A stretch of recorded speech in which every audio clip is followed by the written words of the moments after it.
আমরা কি দোষ করেছি, কি অপরাধ করেছি এখানে?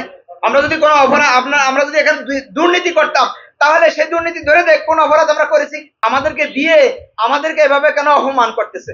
আর যদি দুর্নীতি না করে থাকি, তাহলে কেন আমাদের বিরুদ্ধে এইভাবে ওনারা আমাদের হেনস্থা করতেছে? আপনারা চাউল এবং টাকা পান কিনা বলেন? একটা ব্যক্তি বাকি থাকলে সেখানে মোটরসাইকেল চালিয়ে যায়, তাকে সম্মানের সাথে খবর দিয়ে টাকাটা দিয়ে সিগনেচার করে মাস্টার রোল আমরা দিয়ে এসেছি জমা। এই যে একটা ঘটনার উদ্ভব ঘটলো, এটা কেন হলো বা এর সাথে কে কে জড়িত আছে বা কারো কোনো অন্য অসৎ উদ্দেশ্য আছে কিনা, সেগুলো আমরা তদন্ত করে দেখব এবং দোষীদের বিরুদ্ধে অবশ্যই ব্যবস্থা গ্রহণ করা হবে। ওনারা আমাদেরকে 4টার দিকে চাউল দিয়ে, 4টা 4:30টার দিকে চাউল দিয়ে আবার 2 ঘন্টা 2.5 ঘন্টার ব্যবধানে এসে আমাদের সেই চাউলটা জব্দ করতেছেন আর বলতেছেন যে এই চাউল চোরাই চাল, এখানে এই সামাদ খানের বাসার মধ্যে থাকবে কেন? আমরাই রেখেছি, উনি রেখান নাই। আমরা জোর করে এখানে, জোর করে নয়, আমরা এখানে রাখছি, যেহেতু আমাদের এখানে অস্থায়ী কার্যালয়, আমরা এখানে সেফ মনে করি, এই জায়গায় আমরা রেখেছি সেফ মনে করার কারণে। আর আমাদের মসজিদ গুলোতে এখনো 14 বস্তা চাল নিয়ে রাখবো, রাতের বেলা কোনো কারণে এটা ক্ষতিগ্রস্ত হয়ে গেলে এই জব আমি কিভাবে দিব? সেজন্য আমি একটা প্রোটেক্টেড এরিয়ায় আমি এটা এনে রাখছি।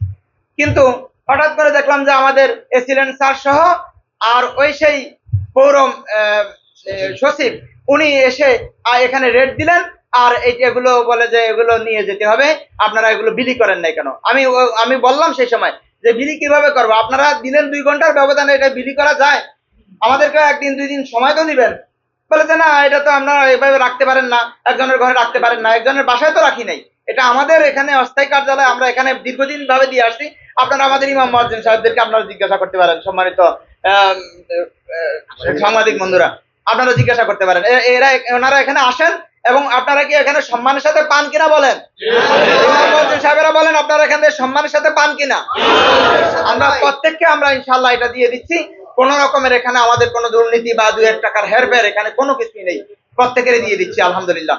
কিন্তু এখন উনি এসে এটা নিয়ে গেলেন, আবার পরে আবার আমাকে ইউনো স্যার বললেন যে আপনি রাতারাতি দেখেন ইয়ারে মুয়াজ্জিনদেরকে জোগাড় করে আপনি আনাতে পারেন কিনা।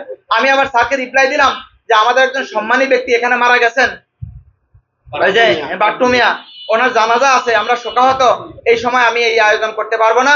আর মুয়াজ্জিনদেরকে কইলেই হাতের কাছে এভাবে পাওয়া যাবে না, অনেকের ফোন নাম্বার আমাদের কাছে নাই, আমরা তাদের কাছে যাই খবর দিতে হয়, ইমামদের মাধ্যমে খবর দিতে হয়, তাদের ব্যস্ততা আছে, তারা 5 ওয়াক্ত আজান দেয়, তাদের দায়িত্ব বেশি। তো এইসব বলার পরে উনি বললেন তাহলে পরের দিন আসেন, সকালে আসেন। আমি বললাম যে না স্যার, সকালেও সম্ভব না। তাহলে বিকালে আসেন, আসরের পরে। এই পর্যন্ত তার সাথে কথা হয়েছে।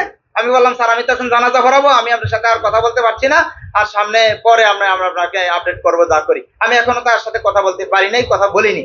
কিন্তু এখন কথা হলো যে আমাদেরকে দিয়ে আমাদেরকে এভাবে কেন অপমান করতেছে?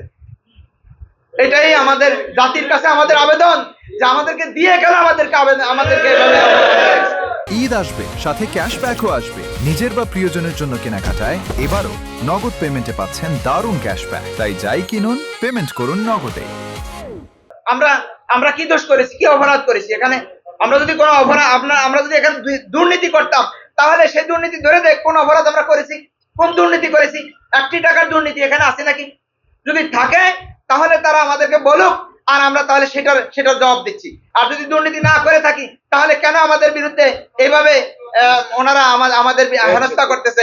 আমরা এই এলাকার ইমাম, এই এলাকার সব মানুষের, এই পৌরসভায়, যে পৌরসভায় উনি চাকরি করেন, সেই পৌরসভার মুসল্লিদের, পৌরসভার যারা এখানে অর্থায়ন করেন, পৌরসভার খরচ বিয়ার করেন, সেই পৌরবাসীদের আমরা নামাজ পড়াই, তাদের কেউ মারা গেলে তাদের জানাজা পড়াই, তাদের ছেলে মেয়ে হলে আমরা নাম রাখি, তাদের বিভিন্ন সময় তাদের বিভিন্ন সাপোর্ট দিয়ে থাকি।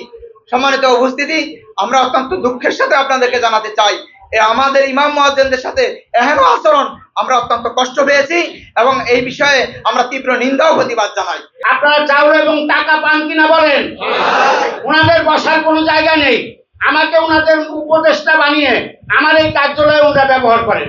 এখান থেকে প্রতি বছর সম্মানের সাথে রেজুলেশন করে, সুন্দর করে সিল নিয়ে, সিগনেচার নিয়ে আমরা টাকা পরিবেশন করে, একটা ব্যক্তি বাকি থাকলে সেখানে মোটরসাইকেল চালিয়ে যায়, তাকে সম্মানের সাথে খবর দিয়ে টাকাটা দিয়ে সিগনেচার করে মাস্টার রোল আমরা দিয়ে এসেছি জমা দেওয়ার পরে এইবারের টাকা এনে আজকে ইমাম সাহেবকে বললাম টাকা পেয়েছি বরাদ্দ হয়েছে, তাহলে আপনি একটা ডেট দেন। ইমাম সাহেব বললেন যে ঠিক আছে, আমি সেক্রেটারি মহোদয়কে বলছি, আগামীকাল আমরা বস্তি সেটে নিয়ে কবে আমরা বন্ধন করবো, রবিবার পর্যন্ত তো আমাদের সময় আছে।